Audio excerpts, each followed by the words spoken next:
Hello, and welcome to today's episode. I'm going to be your host, the Irrelevant Nerd. Today, we're going to do a quick video because I didn't have a lot of time, but I did still want to get this ranking made and put it out there. We're going to be ranking the Netflix Marvel shows, the Defenders series. This is only going to include what we saw on Netflix. The Daredevil Born Again will have no bearing on Daredevil's ranking in this list. It's purely, like I said, what we see on Netflix. Let's just go ahead and get right into it. Number 6, Iron Fist. This is a horribly cast and horribly paced absolute mess of a show.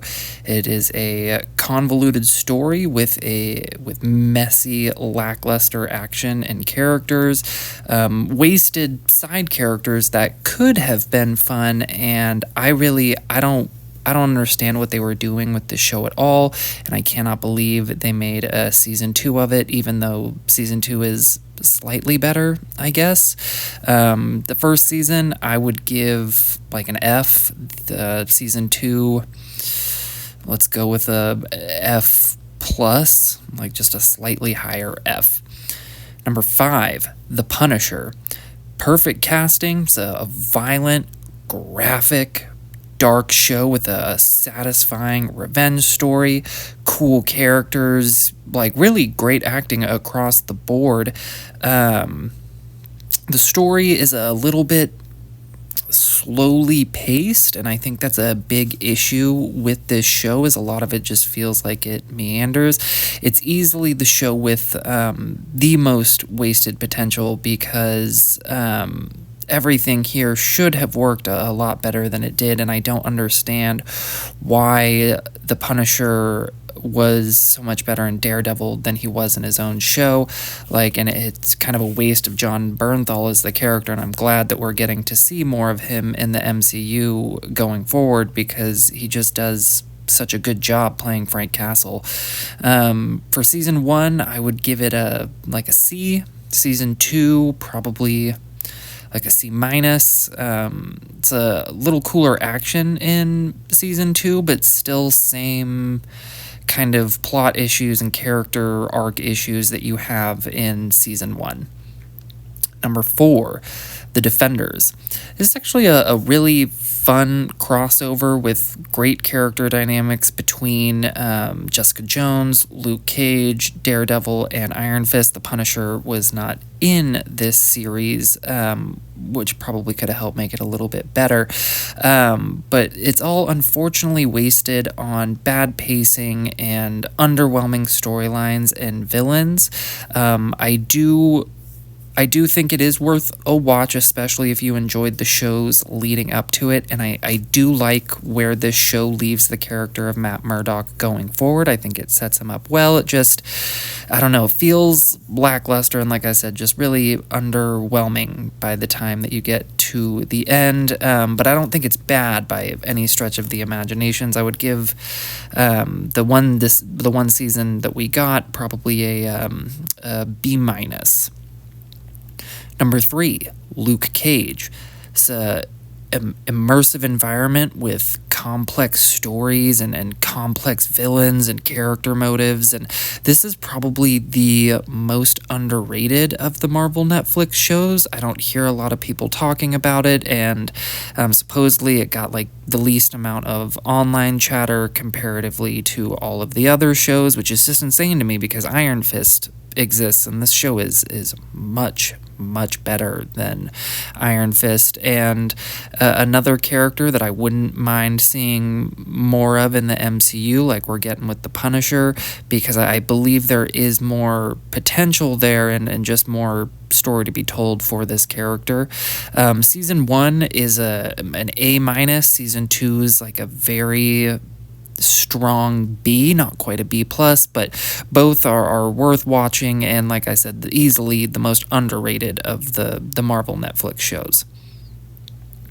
Number 2, Jessica Jones. Again, another dark and complex show that unfortunately loses steam with each season. Season 1 is so fantastic, one of the best seasons of any of these shows. I don't know if I would say it's the best, but I would put it right up there in maybe top 2, top 3. A lot of it has to do with the villain of Kilgrave, played just brilliantly by David Tennant, and who's really the best villain in all of these series, like really right next to Kingpin, like maybe Kingpin just a little higher because of his dynamic with Daredevil and Vincent D'Onofrio's chemistry with Matt Murdock, and we have just gotten to see a little bit more of him than we get to do of Kilgrave, but Kilgrave is a top-notch villain, and it is worth watching at least season 1 of this show just for his performance and to see how fucked up this character is.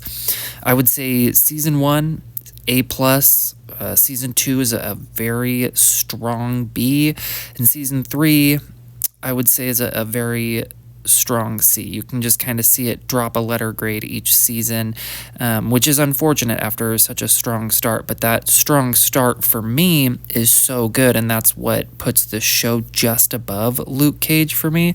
And another character, I think Kristen Ritter does a really good job with this character, which I was surprised. I didn't really expect much from her when they announced that she was cast, because I hadn't really seen anything in really seen anything that she had been in that really screamed Jessica Jones to me, but I'm happy that she is going to be coming back in Daredevil Born Again, and I hope even beyond that we get to see more of her, because I think she's a great character played by a great actor. Number 1, obviously it's Daredevil. This is a dark, gritty, compelling, perfectly cast character drama with great character arcs and through line stories from season to season, and this show is not talked about enough. I know it's very loved by the people who've seen it, but there's a lot of people who haven't seen it, and they are missing out. This is probably the best live-action comic book show of all time as it currently stands. Season 1 through 3, people might feel differently with kind of the varying quality over season 1 of Daredevil Born Again, but if we're just looking at the 3 seasons we got on Netflix, like I don't see any other comic book show that's hitting these kind of highs. Season 1, absolute banger. It's an A+. Season 2 is the worst season, and it gets hated on online quite a bit, and I don't really understand why, because season 2 is a A- at worst. Season 3, we jump right back up to A+, might be the best of the entire show, even though season 1 really was so phenomenal. Season 3 just gripped me, brought me right back in, and I was so bummed when it was finished and I didn't have any more episodes to watch. And after they canceled it, I was dumbfounded just because of like how good season 3 is. I'm like, there's no way that you don't see more potential in the story, and it's all due to like character rights and Disney launching its own streaming service and yada yada yada. And I'm bummed that we didn't get a proper 4th season or a proper finale in any way, which is unfortunately the case with every single one of these shows, is none of them are properly wrapped up just because of everything going on with Disney Plus and character rights and blah blah blah. But Daredevil is easily our number 1. Quick recap, we have number 6, Iron Fist, number 5, The Punisher, number 4, The Defenders, number 3, Luke Cage, number 2, Jessica Jones, and easily coming in at number 1, we're going to have Daredevil. This is I recommend you watch this universe if you are a fan of comic book shows, comic book movies, any of these characters, anything like that. Just know that there are going to be some ups and downs, but in general, it's all an enjoyable watch. And leading up to the Defenders and more hero crossovers during kind of the, I would say kind of the peak of the comic book genre, height of its popularity in the movies, on TV, but really these shows are all good, and I like that we got an alternate kind of take on Marvel. Like, these are the dark, gritty adult stories, and the MCU is kind of, the universal appeal. But if you have not seen these shows, watch them. In particular, Daredevil. One of the nice things about the shows is you don't really have to watch any of the other shows to understand any of them in particular. Some will be made better for sure. It's hard to understand why Daredevil is where he is in season 3 without watching the Defenders, but you can get there after a couple episodes because they reference it. Same with Luke Cage kind of being integrated initially into the Jessica Jones show. It sets up some stuff for his show, but they all work on their own. So even if you do just want to watch one individually, it's a great time, and I strongly recommend you watch them. If you have seen all these shows, let me know what your ranking is down below. If you don't, let me know what your favorite is. It's got to be Daredevil. I don't really see anybody picking anything over Daredevil, or let me know what your worst is, or just let me know how you feel about this small kind of pocket universe within the MCU. But yeah, just let me know what you think, and I'll hopefully see you guys in the next one.